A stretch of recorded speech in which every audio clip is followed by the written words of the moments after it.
noite. Mais uma vez o contraponto vem aos gabinetes do Supremo Tribunal Federal. A conversa é com o ministro Eros Grau, gaúcho de Santa Maria da Boca do Monte, que há pouco mais de um ano assumiu o cargo. Boa noite, ministro. Boa noite. Pois é, ministro. O ministro é um homem muito querido na cidade de Tiradentes, uma pequena cidade histórica e bastante conhecida de Minas Gerais. Eu, inclusive, fiquei sabendo que o senhor é adorado por todos lá, por toda a população de A a Z. O senhor é padrinho de casamento de um antigo taxista da cidade. Então, a pergunta, ministro, é simples. Qual a receita para se conquistar tantos ou todos ao mesmo tempo? Bondade, simplicidade ou respeito ao próximo? A primeira coisa que eu queria dizer é que é uma alegria muito grande a gente estar conversando. Tiradentes é uma coisa encantadora, é uma cidade maravilhosa. Eu estou lá, eu e minha mulher, há mais de 30 anos. Nós chegamos e eu acho que eu tenho passado a minha vida inteira tentando tratar as pessoas exatamente como eu gostaria que elas me tratassem, não é? E, em geral, sem fazer nenhuma distinção. De modo que a vida tem sido muito boa comigo nesse sentido. Acho que é por causa disso, que eu estou de bem com a vida. O senhor, eu não sei bem se eu vou definir corretamente, mas eu sei que o senhor é perfeito, ou gourmet, não sei bem. Eu não sei. Conquista por aí também. Eu acho que isso não é relevante, mas esse negócio de trabalhar na cozinha é uma coisa monumental, porque é a arte mais eterna, exatamente porque ela é muito efêmera, não é? E é fascinante isso. Eu tenho a impressão de que o sujeito que, para usar uma expressão mineira, que mexe com a cozinha, ele acaba sendo uma espécie de químico por vocação ou no improviso. E temperar é o tempero da vida. É o tempero da vida. Essa coisa que tem a ver com o viver simplesmente, singelamente. Embora a arte seja efêmera, o gosto permanece. Pois é isso. Né? O bom gosto permanece. Por isso que ela é a mais duradoura das artes. Mas, por outro lado, ministro, o senhor e vários outros colegas têm sido, assim, alvo de críticas da mídia. Isso devido aos infindos processos que estão chegando dos nossos representantes do Legislativo, do Executivo. Enfim, a pergunta é, o senhor acha que isso tudo tem acontecido em decorrência do quê? Da raiva do povo ou é apenas a imprensa que gosta de ver o circo pegar fogo? Tudo que existe no mundo tem a sua razão de ser. Existe um poder judiciário que deve ser caracterizado, ou pelo menos foi imaginado para que fosse assim, pelo exercício da prudência. É aquela coisa da sabedoria que já os gregos ensinavam. Se você deixar que a emoção domine as relações, você vai acabar caindo numa situação de instabilidade, vai cair na guerra. Não vai haver possibilidade de harmonia. Selva. E o Poder Judiciário deve cumprir esse papel, quer dizer, ele deve ser prudente, né? Ele deve ser, e eu digo isso sem absolutamente nenhuma pretensão, ele deve exercer a sabedoria de matizar as coisas e impedir que as decisões sejam tomadas emocionalmente com sacrifício dos direitos de um ou de outros. E para isso existe o Poder Judiciário. É uma missão a cumprir, né? A ser cumprida, que tem que ser cumprida, com coragem. É lógico. E aí, ouvindo o senhor, eu me lembro das palavras de Freud, que sempre pregou que não há nada mais aborrecido do que uma sequência de dias felizes. O que o senhor acha, ministro? É verdade, porque a vida é essa experiência, não é? A vida é a experiência dos momentos felizes que só se tornam mais expressivos na medida em que a gente possa contrastá-los com os momentos não felizes. Mas o importante é que você tenha cumprido o seu dever, isso que é muito importante. Ministro, mas depois de tudo isso, depois de todas essas críticas, Diga para nós, o senhor é favorável a um conselho que preserve a ética jornalística ainda assim? Isso é muito complicado, porque isso envolve sempre o problema da censura. E eu acho que a gente vê mal a censura. Eu acho que a questão é saber quem é o titular desse direito. O titular desse direito não é o dono do jornal, da televisão, não é o redator-chefe, não é o articulista. O titular desse direito é o povo. Não é? O titular desse direito é o povo. Sim. E é preciso compreender que às vezes o povo se exalta. É preciso compreender que às vezes o povo se exalta. E a imprensa acaba refletindo essa exaltação.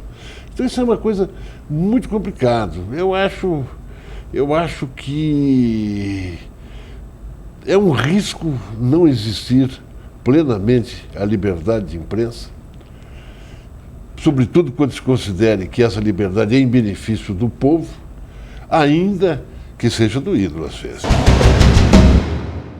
Porque a injustiça sempre dói. A injustiça sempre dói. É verdade. Bom, já que nós a reconquistamos, né, essa liberdade de imprensa, por que retornar a uma situação diferente? E é difícil porque as coisas podem começar com uma espécie de conselho, tem que ir devagar nisso. Tá certo. Eu acho que nesse ponto a gente tem que ser radical. Ministro, agora por falar em povo, sociedade, coletividade, nós sabemos que a experiência vem com o tempo e a boa malícia também.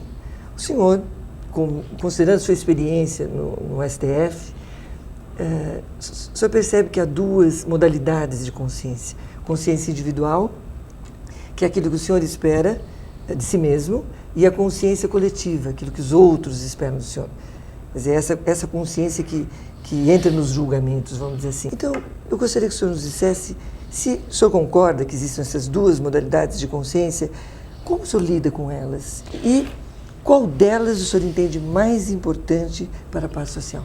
Cada coisa a seu tempo. A grande verdade é que quando nós falamos na ordem, falamos no direito, falamos na ordem, nós imaginamos que o discurso da ordem é o discurso da lei é o discurso da ordem, mas não é verdade.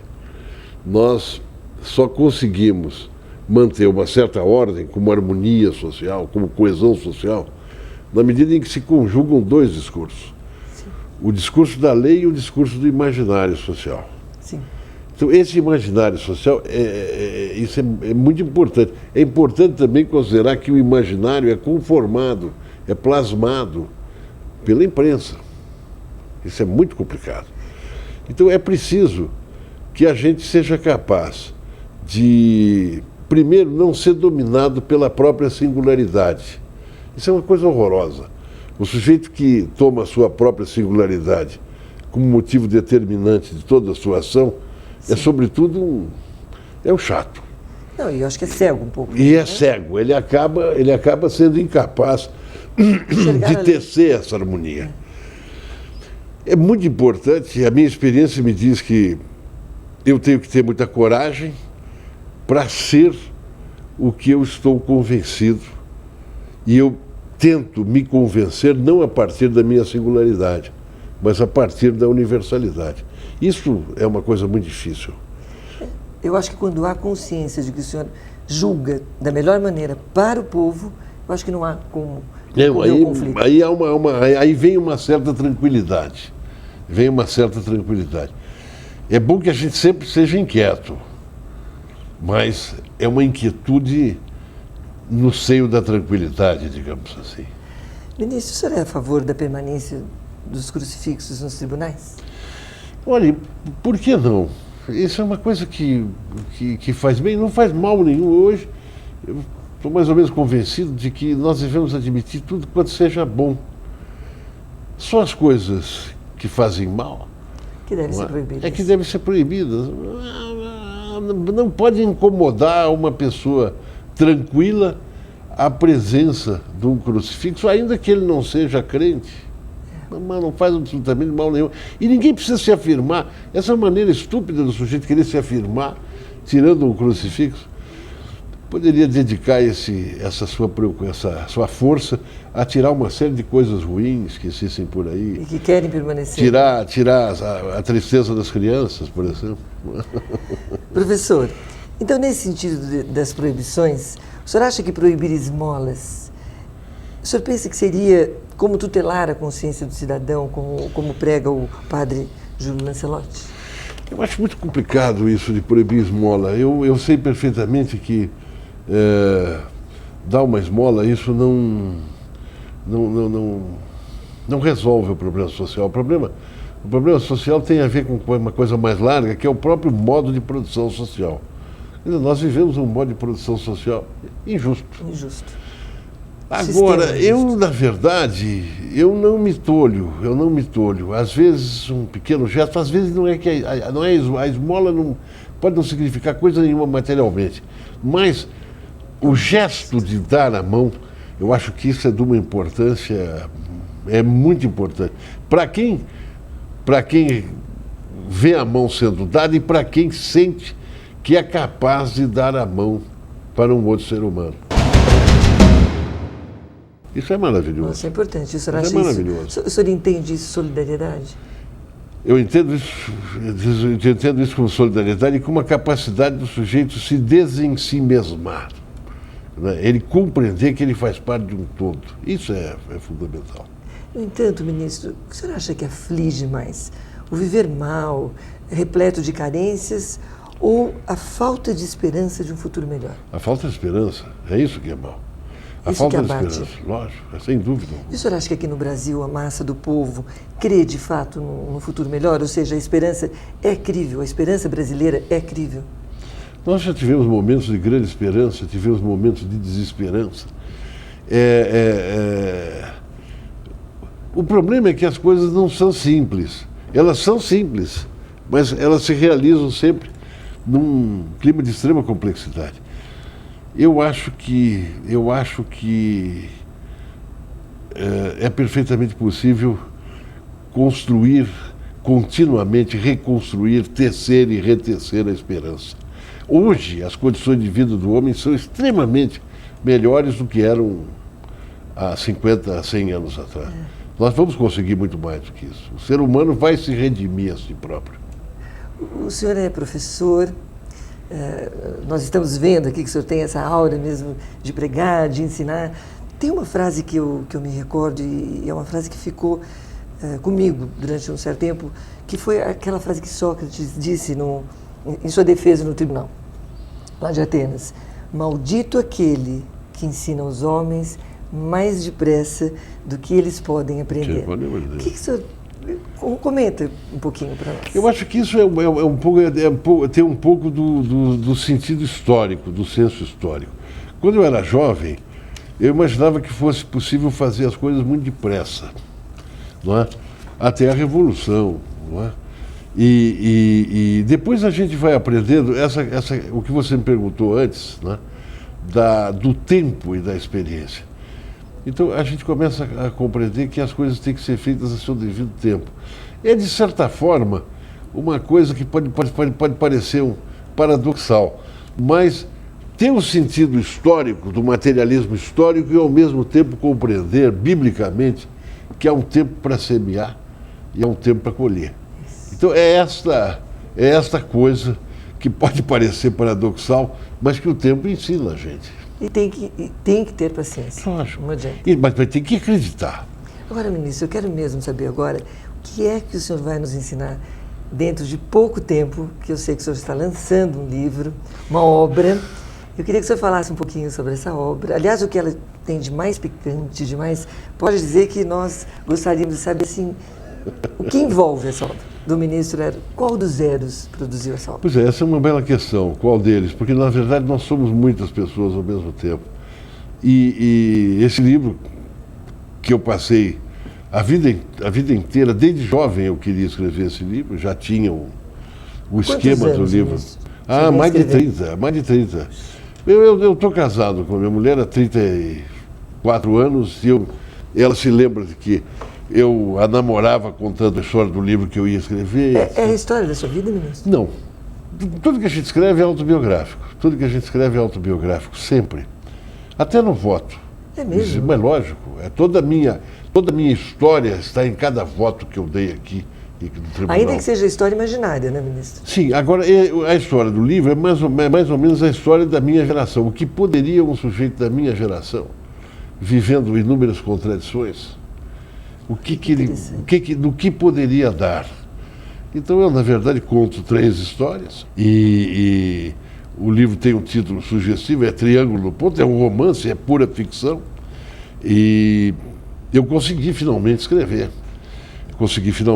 Pensei muito se eu deveria publicar pelo fato de estar no Supremo, acho que tem que publicar. Não tem nada que ver uma coisa com a outra. E por que o senhor pensou muito que deveria ou não publicá-lo? Porque tem coisas muito reais, as mulheres que os meus personagens amaram, as experiências que eles viveram, Sim. a prisão pelas quais eles passaram, a desesperança em um determinado momento. Mas ela é sobretudo a história da minha geração, Sim. não é? Do que poderia ter sido e não foi, do que foi sem que se imaginasse que pudesse vir a ser. Puxa, De modo que isso está na editora. Passou o tempo suficiente para que ele fosse recusado. sinal que gostaram. Então eu acho que eu tenho a impressão de que há esperança que saia para uma boa editora. Ministro, os seus personagens nesse seu novo livro, eles sofrem mais de curiosidade ou de audácia? A de audácia. Puxa, que maravilha. E eles chegam lá?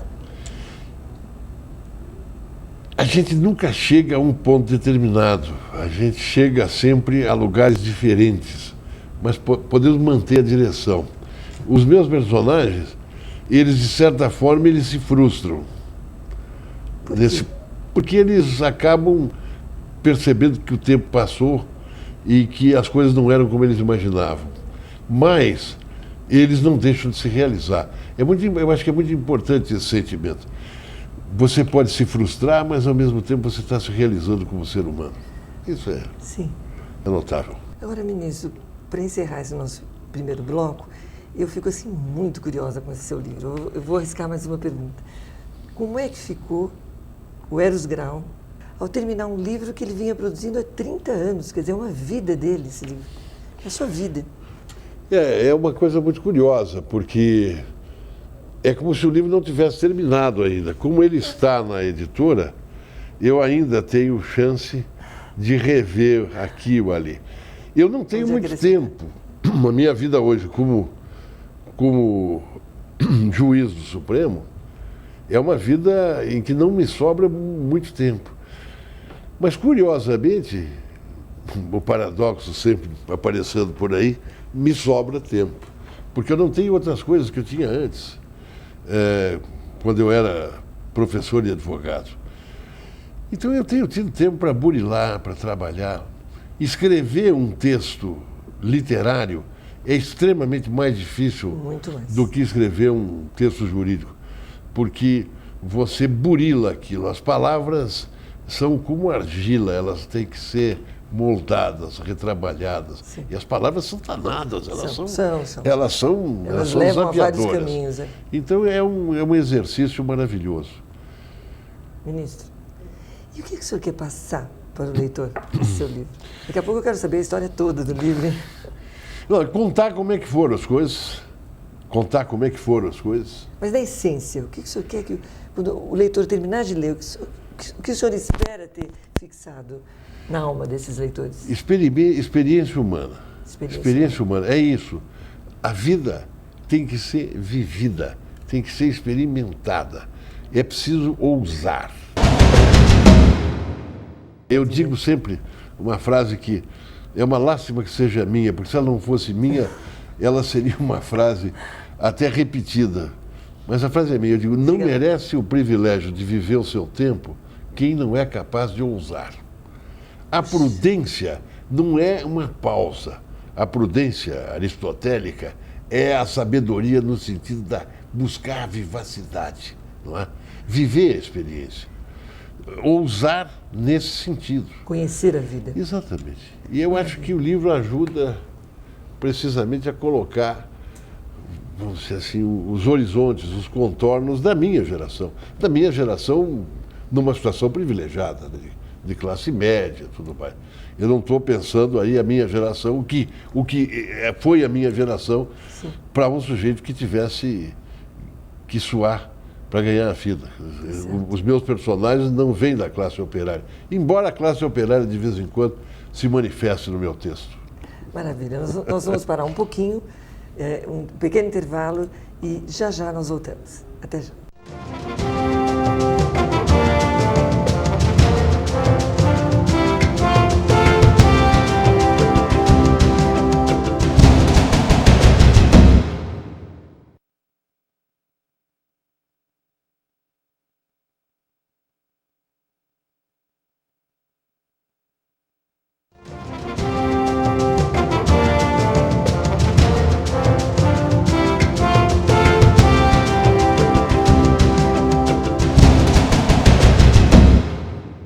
De volta agora ao nosso segundo bloco, estamos aqui em Brasília, conversando com o ministro Eros Grau, essa pessoa simpática, simples, enfim, mas vamos agora viajar um pouco mais, ministro. Vamos até Sorbonne. Sorbonne tem uma aura de intelectualidade, irreverência e romantismo. Toda vez que nós escutamos, ele estudou em Sorbonne, lecionou em Sorbonne, você já tem uma ideia diferente, um conceito diferente sobre essa pessoa. Muito bem, o ministro foi professor um bom tempo lá. Eu pergunto, diga-nos, ministro, o que o senhor trouxe e preservou dentro de si da Sorbonne? Olha, uma porção de coisas, muita experiência. Eu até hoje, eu tenho 65 anos, embora não pareça. Até hoje, quando eu vou dar uma aula, eu fui professor de cursinho. Quando eu vou dar uma aula, eu entro na classe sempre com as pernas tremendo. Quando eu dei aula na França, na Paris 1, na Sorbonne, eu dava as aulas antes de sair de casa inúmeras vezes, sempre com uma preocupação muito grande. E aquilo, como realização pessoal, é uma coisa maravilhosa.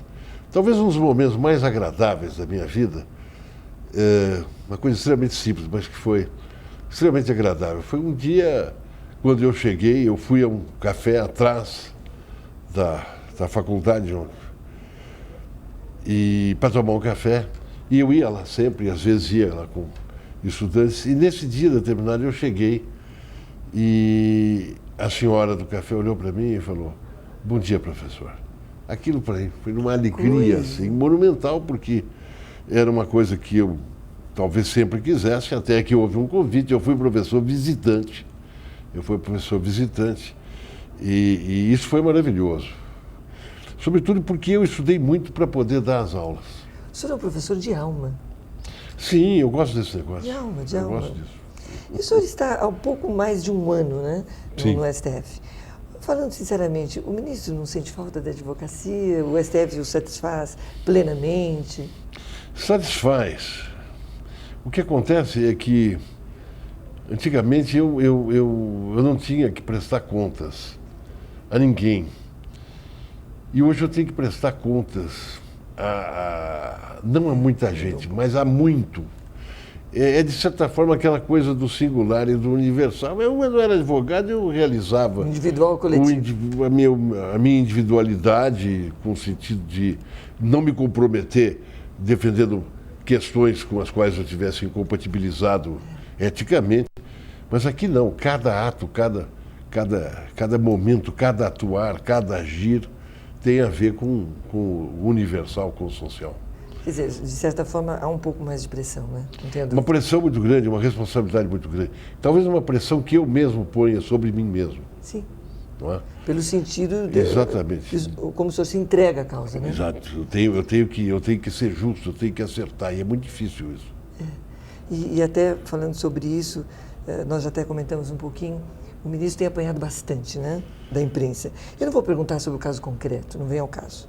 O senhor dirá aquilo que quiser, enfim. Mas o que eu apenas gostaria de saber, no fundo da sua alma, o que o senhor sentiu quando o senhor leu as notícias?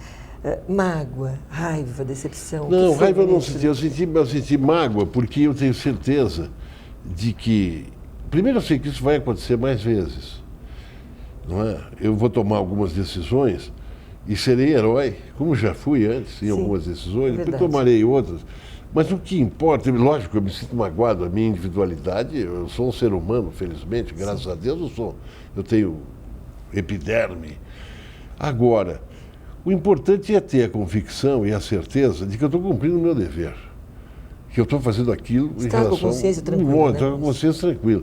Alguém tem que fazer isso. Os direitos não são apenas para o meu irmão ou para o meu parente, Sim. ou para aquelas pessoas que são simpáticas. Também são para as pessoas antipáticas. São para todos. São para todos. E isso... Isso é É sério. por isso que os juízes estão aí, ou pelo menos é para isso que eles deveriam estar aí. Para enfrentar as situações. Isso é profundo. Não é?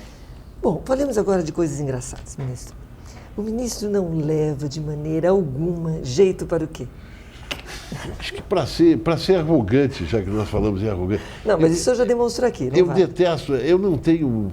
Eu queria ser simples, só Mas isso. isso é simples, eu vou retomar a pergunta. O ministro não leva de maneira alguma jeito para o quê?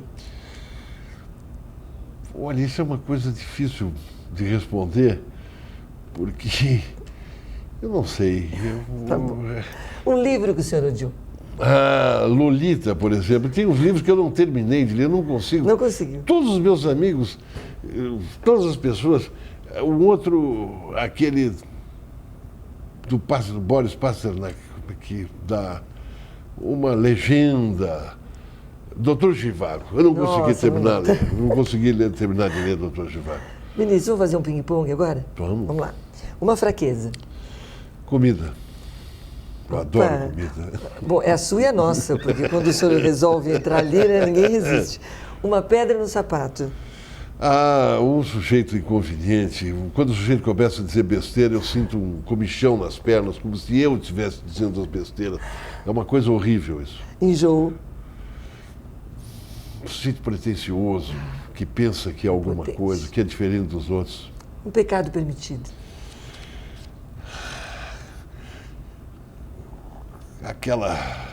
Aquela aba de gordura na picanha que a gente esconde, mas que come. Que acaba comendo, né? Ministro, uma ofensa que lhe derruba no chão, psicologicamente. É duvidar da minha dignidade. O que mais lhe orgulha numa mulher? A personalidade, né? Ser ela mesma. Onde o senhor gostaria de estar nesse exato momento? Fora aqui, é claro que eu tenho certeza que o senhor está Eu durante. gostaria de estar aqui. Se eu não estivesse aqui, eu queria estar em Tiradentes, onde tem a Frida e o Onde será? Pablo, que são os cachorros, onde de pé no chão, de camiseta furada, na mais absoluta E onde o senhor é tão simplicidade. amado, né, ministro? Agora, se aparecesse uma bruxa